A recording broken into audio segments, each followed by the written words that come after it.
Hello, I'm Elisa John, and I'm a physician as well as a life and money coach. And today is Halloween. It's one of my favorite holidays. And it's actually become more of a favorite holiday as an adult than it was when I was a kid, mostly because now I have a lot more options on what to dress up as. I like to make my own costumes, and I have like several Tupperwares of different costumes that I've made over the year. So what Halloween got me thinking in terms of money is that uh, Halloween's a time where people will go to haunted houses because they actually like feeling scared. They'll watch, movies that make them feel scared, and that's actually fun. And it got me thinking, like, what's the difference between scared and fear and feeling afraid?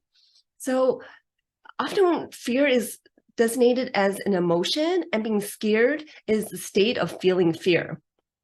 Um, Being afraid is similar to being scared, and that's how it is from a grammar sense when I kind of looked up like the meaning of words.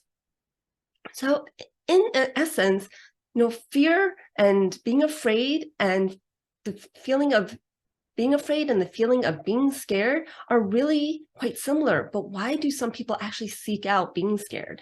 And do people ever seek out being afraid? And is there a difference? And what does that really mean? And, I'm kind of being a little, I don't know, just exploratory with this, but a lot of times with investing, there's a fear of losing money, especially right now with the stock market going down.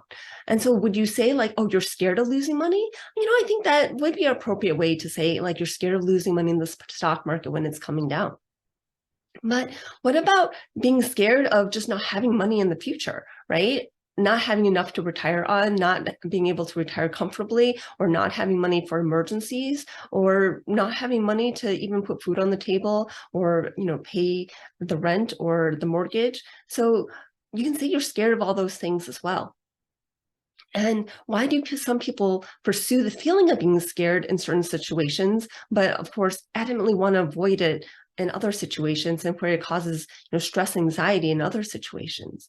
And I think it's the key point is that you can be, when you're scared, it can be rational or irrational, right? A lot of times, like when you go to a haunted house and someone jumps out at you, like, going into the haunted house that there are people who are going to jump out at you, but that instant like fight or flight, like when someone pops out, that jump scare, you're first scared and then it's fun because you kind of know that you're in a safe environment. Like your rational brain says like, yes, like this is what I'm here for.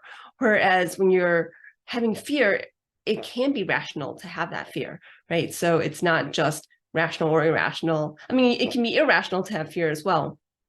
But if you think of being scared as always being irrational, maybe that's why some people do kind of pursue that as opposed to fear, where like there may be something that really causes discomfort in the future.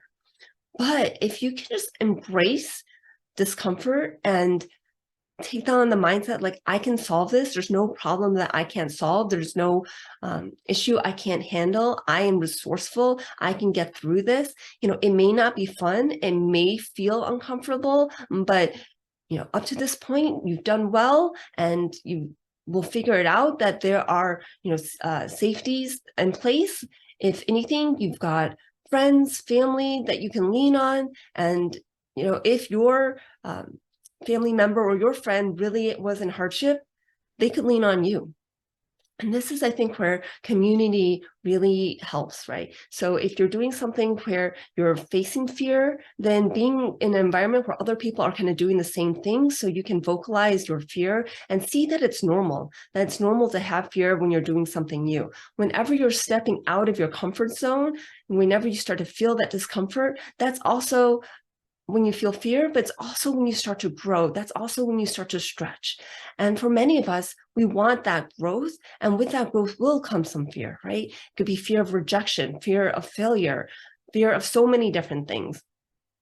But where you have fear and you overcome fear, that's what courage is, right?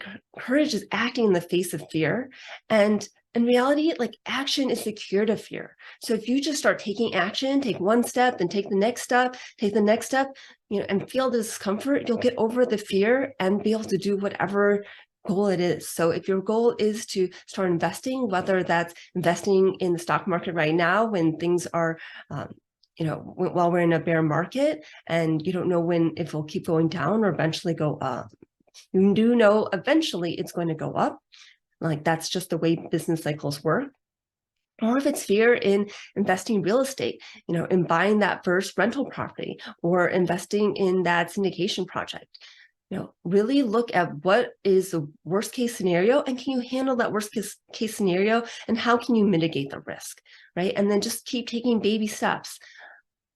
And as you move forward, that baby step might be learning something, that might be talking to someone who's doing it, that might be joining a real estate investor group, that might be taking a course, that might be finding a mentor and then going to look at properties and then making an offer and knowing that when you make the offer, you can always have contingencies so you don't actually have to buy. You buy if the numbers work, you have someone check your numbers with you, and then you make that purchase and then something else is going to come up. And just step by step, by taking that action, then you overcome fear.